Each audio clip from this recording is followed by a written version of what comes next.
French Touch. Alors bonjour. Aujourd'hui, pour vous parler de la French Touch, je ne suis pas venue toute seule, mais accompagnée. Et je suis venue accompagnée de mon bishop. Le bishop a un nom anglo-saxon, mais la French Touch aussi. Et c'est normal. Parce que la French Touch, comme le bishop, sont des made in France qui s'exportent. Et si je vous en parle, c'est que ce bishop a jalonné ma carrière et incarne pour moi cette French Touch depuis sa naissance en 1999. Alors c'est en France qu'il a été conçu et fabriqué, il y a donc plus d'20 ans, et c'est à New York qu'il a vu le jour. Enfin, je dirais plutôt la nuit, parce que je l'ai dessiné pour un nightclub à New York, donc, et on m'en avait confié l'aménagement et la décoration, et l'endroit s'appelait le APT. Alors, au début, il était au format d'un tabouret haut, et un tabouret de bar haut, et en bois tourné. Et si j'ai pensé à dessiner ce tabouret de bar, c'est parce que je cherchais quelque chose qui n'existait pas. Un tabouret sculptural, et qui en quantité, dans un espace, ressemblerait plutôt à un jeu d'échecs plutôt qu'une forêt de pieds. Alors je me suis inspirée du fou, de l'échiquier, vous savez, cette pièce qui emprunte plutôt la diagonale que la ligne droite. Et quand je dessine des lieux, j'ai pour habitude d'éditer les pièces de mobilier qui me semblent pouvoir avoir une autre vie pour lesquelles elles ont été dessinées. Et avec le bishop, c'était une sorte d'évidence parce que elle a cette qualité graphique. Mais un tabouret de bar, c'était une fonction trop spécifique. Il fallait donc créer une version plus éclectique, c'est-à-dire plus basse, un peu dans ces proportions-là, à mi-chemin entre le tabouret et la table d'appoint, et pourquoi pas les deux. Alors j'ai commencé à l'éditer en bois tourné, mais se posait ce problème de matériaux, parce que la technique du bois tourné, c'est une double complexité. Il faut un bois massif très sec, sinon il risque de se fendre, et puis peu d'ateliers la fabriquent, ce qui entraîne bien sûr des coûts de production très élevés. Il fallait donc trouver une autre idée, et c'est à l'occasion d'un projet d'hôtel à Mexico City que l'idée m'est venue de travailler la céramique, une matière à la fois fraîche au toucher et chaleureuse dans son aspect. Et c'est là que notre ami de la French Touch a évolué. Me voici donc à la recherche d'un fabricant français capable de fabriquer de la céramique. Alors au premier coup d'œil, ça paraît simple, sauf qu'un bishop a beau avoir une forme parfaitement symétrique, c'est autrement plus compliqué qu'une théière ou qu'un vase. J'ai fini par rencontrer Denis Patak, qui était à la fois ingénieur et à la fois céramiste. Mais sa société produisait principalement des carrelages de métro et des articles funéraires. Et j'ai réussi à le convaincre de s'investir un peu dans le design français. Et il a fini par être emballé par le projet. Ensemble, on a cherché comment fabriquer le bishop, ce qui a nécessité un vrai travail d'ajustement et de développement. On a remodifié les proportions, on a élargi cette partie-là, élargi la base, et puis on a fait un plâtre, une matrice, et au fil des différents tests et des ajustements, on a réussi donc à faire un moule, puis le travail du démoulage. Il faut savoir que quand la pièce sort, c'est comme du chocolat mou, donc c'est compliqué. Donc ça peut s'affaisser, ça aussi. Donc on a construit, on a fait un outillage particulier pour que cette pièce puisse être réalisée.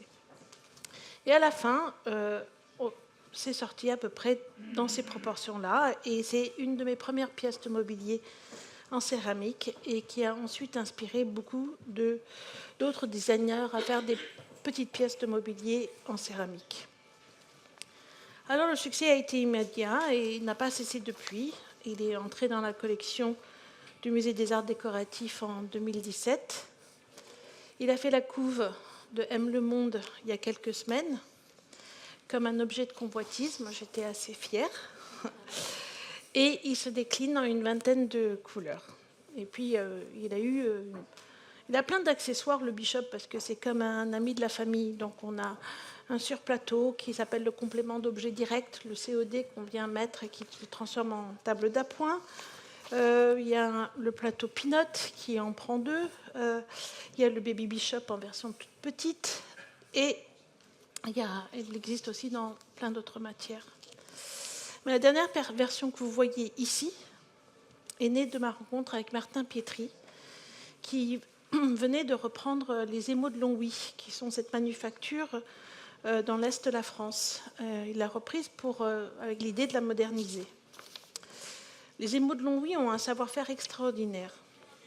Ça s'appelle le cloisonné. C'est une technique ancestrale qui existe aussi en Chine et en Perse, comme moi. Et avec Martin, on a travaillé à la réalisation d'une version en utilisant des motifs de leur patrimoine. Et ici, c'est le prima donna.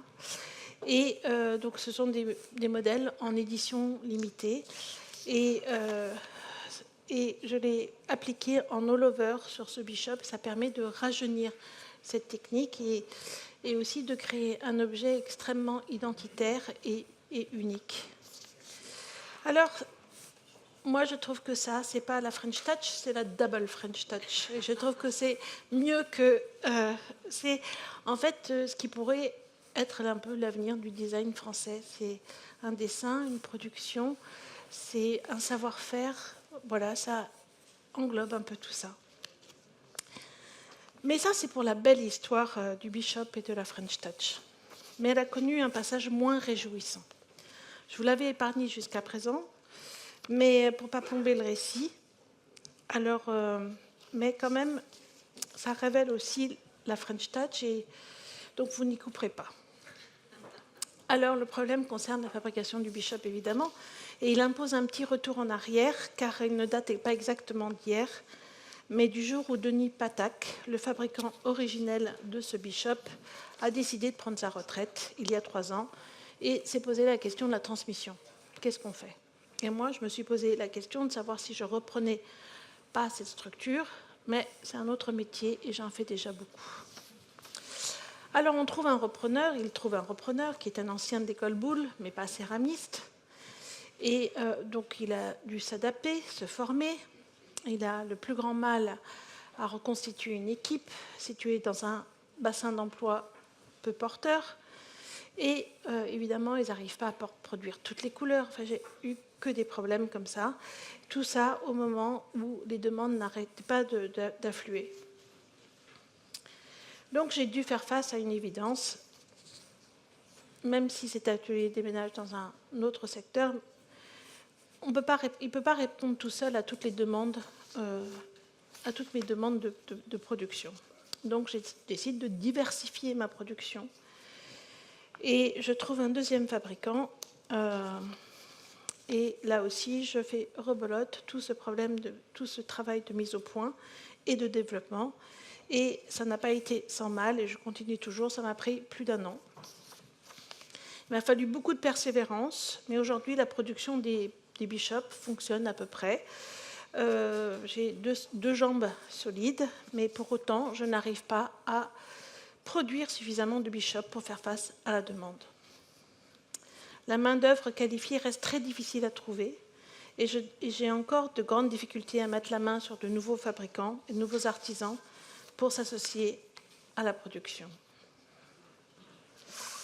Maintenir la French Touch Made in France est pour ces raisons devenu un vrai combat. Je me suis posé la question, est-ce que je n'irai pas fabriquer au Portugal? Est-ce que je n'irai pas fabriquer en Italie? Les coûts de production sont beaucoup moins élevés, peut-être 2 fois, 3 fois moins élevés. Mais je veux persister à croire que ce n'est pas normal.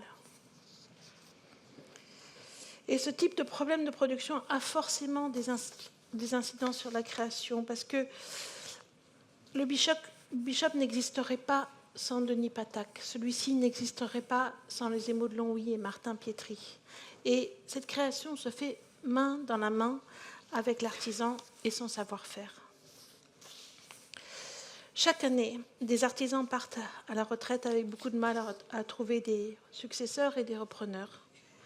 sans compter ceux qui déposent le bilan, comme un de mes tapissiers, Étienne, avec lequel j'adorais travailler.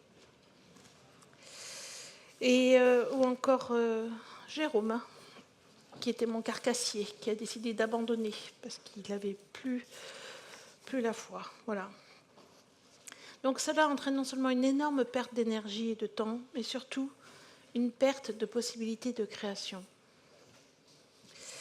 Je dirais que la French Touch, ce n'est pas seulement la French Tech, pas seulement les startups, c'est aussi tout un savoir-faire français qu'il est essentiel d'aider.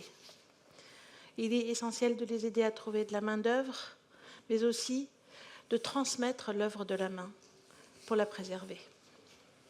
Ce travail a été entamé beaucoup chez les artisans de la mode, mais il doit continuer dans d'autres secteurs dont vous l'aurez compris, le mien. Pour l'avenir de la French Touch, les artisans ont vraiment besoin d'un coup de main. Merci beaucoup.